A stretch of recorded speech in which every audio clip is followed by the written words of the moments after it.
The Cross and Its Shadow by Stephen N. Haskell. Narrated by Timothy Turner.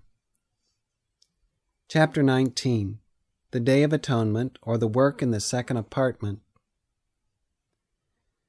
The 10th day of the 7th month was the Day of Atonement. It was regarded as more sacred than any other day in the yearly round of service. It was a ceremonial Sabbath and a fast day.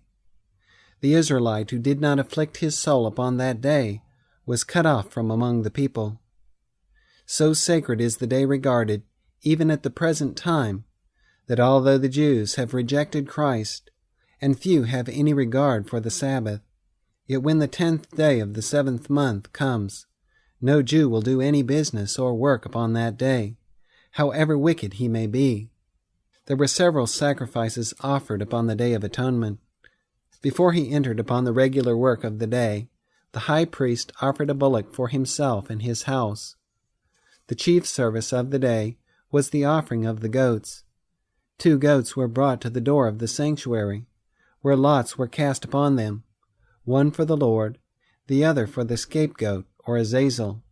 The high priest killed the Lord's goat, and then, clad in his gorgeous robes, with the breastplate of judgment bearing the names of the 12 tribes of Israel over his heart, and the sacred onyx stones, with the names of the tribes on his shoulders, he passed with the blood of the goat into the most holy place. Just as he entered within the second veil, carrying the golden censer, filled with coals of fire from the altar before the Lord, and his hands full of incense, he placed the incense upon the coals and the censer, that the cloud of fragrant incense might cover him as he passed in before the visible presence of God, as manifested between the cherubim above the mercy seat. With his fingers he sprinkled the blood upon the mercy seat, above the broken law of God. Then, going out into the first apartment, he touched the horns of the golden altar with the blood. When he had made an end of reconciling the holy place, and the tabernacle of the congregation, and the altar, he went out into the court. In type, the high priest now bore in his person all the sins of the children of Israel, which had been confessed and transferred to the sanctuary. He then laid his hands upon the head of the scapegoat, and confessed over him all the iniquities of the children of Israel, and all their transgressions, in all their sins, putting them upon the head of the goat. And the goat was sent away, by the hand of a fit man, into the wilderness. The goat bore upon him all the iniquities, unto a land not inhabited, a land of separation. Going back into the tabernacle of the congregation, the high priest laid aside his gorgeous priestly robes, and put on his other garments. Then, coming again into the court, he cleansed the court from its defilement of sin. The bodies of the animals, whose blood had been taken within the sanctuary, were carried out of the camp and burned. When the sun set on the Day of Atonement, the sins were all gone into the land of separation, and nothing but ashes remained as a reminder of them. Thus was carried on the type of that heavenly work which is to decide the eternal destiny of every soul that has ever lived upon the earth. In type and shadow, the confessed sins of Israel had been transferred to the sanctuary during all the year. The cleansing of the sanctuary was the removing of those sins. It was therefore necessary that the patterns of things in the heavens should be purified with these, the blood of animals. But the heavenly things themselves with better sacrifices than these. Even sin is marked before the Lord in heaven. When sins are confessed and forgiven, they are covered. This was typified by their being transferred to the sanctuary, where no human eyes except those of the priest ever beheld the stains of blood of the sin offering upon the horns of the golden altar before the veil. It could not be possible that the books of heaven will always hold the records of sin, or that Christ will always bear the sins of the world. As the typical work was performed at the close of the year, so the cleansing of the heavenly sanctuary will take place near the end of Christ's priestly work. The cleansing of the heavenly sanctuary necessitates an examination of the records, an investigative judgment. The earthly sanctuary was cleansed on the 10th day of the 7th month of each year. The heavenly will be cleansed once for all. This work was begun in 1844 A.D., at the end of the prophetic period of the 2,300 days. In the typical service, the Lord went into the Holy of Holies on the Day of Atonement, for he promised that his presence would be there. The high priest made special preparation for entering upon the service of the Day of Atonement. The prophet Daniel was given a view of the antitypical work in the heavenly sanctuary. He describes it thus: I beheld till the thrones were cast down, and the Ancient of Days did sit, whose garment was white as snow, and the hair of his head like the pure wool. His throne was like the fiery flame, and his wheels as burning fire. A fiery stream issued and came forth from before him. Thousands ministered unto him, and 10,000 times 10,000 stood before him. The judgment was set, and the books were open. The Bible was written in an oriental country, and the custom there is to cast down seats for guests. The Revised Version of the Bible renders it, I beheld till the thrones were placed. The position of the Father's throne was changed. Daniel beheld the thrones cast down or placed, their position being changed. Then the Ancient of Days, the Father, took his seat upon the throne. In other words, Daniel beheld the Father's throne changed from the first apartment of the heavenly sanctuary to the second. His attention was attracted by the great wheels, which looked like burning fire, as they moved beneath the glorious throne of the infinite God. Myriads of the heavenly host were gathered to witness the grand scene. Thousands ministered unto Jehovah as he took his seat upon the throne to judge the world. No mirror ever portrayed the features of the face as accurately as the books of heaven have portrayed the life record of each individual. All are judged out of those things which were written in the books, according to their works. Behold the scene. The Father is seated on the throne of judgment. The angels who have been ministering spirits to those whose cases are to come in review before God stand ready to obey his commands. The books are opened, but there is something lacking yet. Daniel's attention is now attracted to the clouds of heaven. Myriads of angels bearing the Savior in before the Father in triumph. Earthly soldiers have often borne in triumph on their shoulders commanders who have led them to grand victories on fields of blood and carnage. Christ, the archangel, the commander of the hosts of heaven, has led the angels in many a battle. They fought under him when the archenemy of all righteousness was cast out of heaven. They beheld their commander die an ignominious death to redeem the lost race. They have sped quickly at his command to save many a soul from being overcome by Satan. The time has now come when Christ is to receive his kingdom and claim his subjects, and the angels love to bear their mighty commander in triumph before the judgment seat, where as the books reveal one life record after another, Christ confesses the name of every overcomer before the Father and before the innumerable company of angels. God's throne is a movable structure. As in the type, his visible presence was manifested in the outer apartment of the earthly sanctuary, so in heaven the throne of God was in the first apartment, when Christ ascended and sat at the right hand of his Father. But Daniel saw not only the Father and Christ change their position, but the position of the thrones also was changed.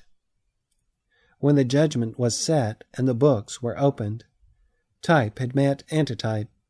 The high priest in the heavenly sanctuary entered the most holy place, and as in the type, God promised to meet the high priest in the most holy, so the Father passed into the Holy of Holies before the high priest, and was there when the angels bore Christ triumphantly in before him. The earthly high priest bore the names of Israel on his person as he entered the most holy place, but lest some fainting soul might fear he would be forgotten, our high priest sends down the words, Can a woman forget her sucking child, that she should not have compassion on the son of her womb? Yea, they may forget, yet will I not forget thee. And then, as if to make assurance doubly sure, he lifts his hands, bearing the print of the cruel nails, and says, Behold, look, I have graven thee upon the palms of my hands. Thy walls are continually before me. The earthly high priest presented blood to atone for the sins of the people. Our high priest pleads his own blood. Father, my blood, my blood, my blood. The earthly high priest carried the censer with the fragrant incense. Christ presents the fragrant righteousness of his own character, which he imputes to everyone whose sins are all confessed and covered with his blood, when their names come up in review, before the great judge. In the earthly sanctuary, the high priest paused in the first apartment to touch the horns of the golden altar and cleanse it from all sins that had been transferred to it. For while the services of the Day of Atonement were going forward, if one remembered unconfessed sins, he could still bring his sin offering and be forgiven. So, while our high priest officiates before the Father in the investigative judgment, anyone who realizes he is a sinner can come confessing his sins and be forgiven through the merits of Christ, the great sin-bearer. Our high priest, when his work is finished in the inner apartment of the heavenly sanctuary, will tarry a moment in the outer apartment, that the sins which have been confessed while he was in the most holy place may be taken, together with the sins of the righteous of all ages, and carried forth without the sanctuary. While Jesus pleads as our high priest, there is hope for every repentant sinner. But when he at last comes forth from the sanctuary, mercy's door will be forever closed. There will be no intercessor then. In the type, when the high priest came out of the sanctuary, he had made an end of reconciling. When our high priest comes forth from the sanctuary, he will proclaim, He that is unjust, let him be unjust still, and he which is filthy, let him be filthy still, and he that is righteous, let him be righteous still, and he that is holy, let him be holy still. Every case is decided for eternity. Probation is forever ended. All who wait until that time, hoping to be saved, will find no one to plead their case before the Father. They will be eternally lost. In the type, after the high priest had finished the work within the sanctuary on the Day of Atonement, he came forth bearing the sins of all Israel, and placed them upon the head of the scapegoat. The scapegoat had no part in reconciling the people to God. The work of reconciling was all ended when the scapegoat was brought forward to act his part in the service. The only work of the scapegoat is to act as a vehicle to carry the sins of the righteous into the land of separation.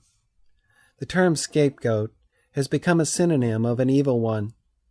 Azazel, the Hebrew rendering of scapegoat, is a proper name, and is understood to represent the devil. When our high priest has finished his work in the heavenly sanctuary, he will place all the sins of the righteous, which he has borne thus far, upon the head of Satan, the instigator of sin. Satan will then be left upon the desolate earth, a land not inhabited, for 1,000 years, at the end of which time he will be burned to ashes in the fires of the last day. In the type, after the high priest had placed the sins of Israel upon the head of the scapegoat, he left the robes worn while officiating as high priest in the sanctuary, and put on other garments, and began a work in the court. He had the bodies of the animals whose blood had been carried into the sanctuary taken without the camp and burned. At the close of the day, ashes were the only thing to be seen of the sin offerings. Our high priest lays aside his priestly garments, and clad as King of Kings, he rides forth as a mighty conqueror to gather out of his kingdom all things that offend, and them which do iniquity, and shall cast them into a furnace of fire. Christ comes to set in order the antitypical court, this earth, and when the great antitypical Day of Atonement ends, nothing will remain that will in any way be a reminder of sin, except the ashes under the feet of the righteous. The word atonement means at-one-ment, And when Christ pronounces the decree which determines the eternal destiny of every soul, he and the subjects of his kingdom are at one. Sin will never again separate Christ from his people. But the territory of his kingdom is still cursed by sin. So the at one of Christ and his kingdom will not be complete in every sense of the term until from the fires of the last day there comes forth a new earth with every mark of the curse removed. Then not only the subjects of Christ's kingdom, but the entire earth will be at one with Christ and the Father. Sin will never again arise to mar the earth, but it will be the home of the redeemed forever.